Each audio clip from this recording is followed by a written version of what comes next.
I just got this Natural Armor Rodent Repellent in the mail, and just figured I would open it up and talk to you about it for a minute, tell you why I got it, and show you how it comes. So it does come just wrapped in this plastic bag like this here, and you have the option of buying it either as a kit with the nozzle sprayer or just kind of as an empty refill here itself. So there's the bag it comes in.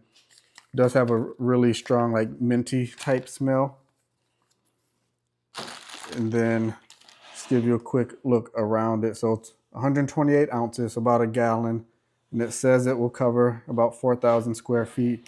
So the reason I actually got it myself is because the seasons are changing, and I'm starting to notice like mice and stuff around my shed because I have bricks and things stacked up outside of it. So that's like a perfect spot for them to try to hide out in. So, you know, this is supposed to be something natural. So I got this to spray out around there. So hopefully this will do the job.